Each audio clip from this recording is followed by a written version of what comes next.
আজ কোচবিহারের রাজকন্যা ও জয়পুরের রাজমাতা গায়ত্রী দেবীর ১০৭তম জন্মজয়ন্তী উপলক্ষে আস্থা ফাউন্ডেশনের পক্ষ থেকে কোচবিহার রাজবাড়ির সিংহদুয়ারের সামনে গায়ত্রী দেবীর প্রতিকৃতিতে মাল্যদান, পুষ্প প্রদীপ জ্বালিয়ে অনুষ্ঠানের সূচনা হয়। উপস্থিত ছিলেন ট্রাফিক ওসি সুরেশ দাস, সমাজসেবী বিপ্লব তালুকদার সহ আরও অনেকে।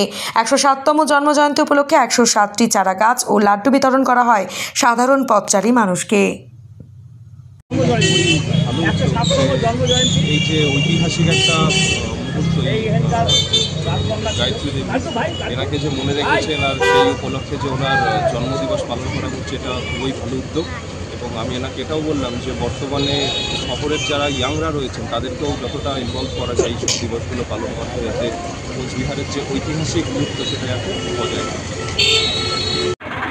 কোচবিহার আস্থা ফাউন্ডেশনের পক্ষ থেকে প্রতি বছরের মতো এবছরও গায়ত্রী দেবী, যিনি কোচবিহারের রাজকন্যা এবং জয়পুরের রাজমাতা, তার ১০৭তম জন্মদিন গভীর শ্রদ্ধার সঙ্গে পালন করা হলো। কোচবিহারের রাজবাড়ির মূল গেটের সামনে আমরা আস্থা ফাউন্ডেশনের পক্ষ থেকে গায়ত্রী দেবীর প্রতিকৃতিতে মাল্যদান করা হয়েছে এবং পুষ্পার্ঘ্য দিয়ে তার প্রতি শ্রদ্ধা নিবেদন করা হয়েছে। এর পাশাপাশি যেহেতু গায়ত্রী দেবীর ১০৭তম জন্মদিবস, সেই শুভ দিনে ১৬০টি লাড্ডু পথচলতি সাধারণ মানুষের মধ্যে বিতরণ করা হয়েছে এবং ১৬০টি চারা গাছ পথচলতি সাধারণ মানুষের হাতে তুলে দেওয়া হলো। কারণ আমরা জানি বর্তমানে যে পরিস্থিতি, সেই পরিস্থিতিতে বৃক্ষরোপণ করা অত্যন্ত প্রয়োজনীয় একটা বিষয়।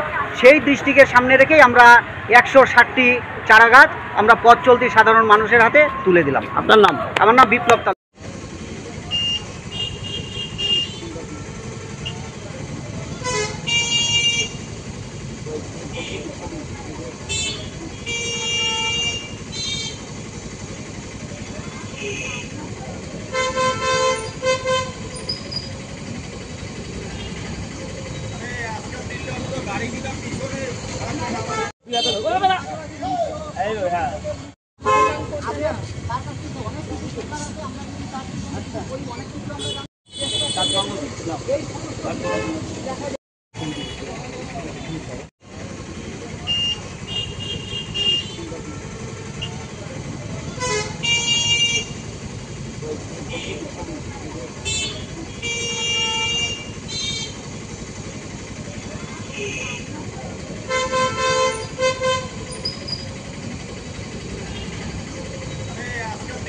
গাড়ি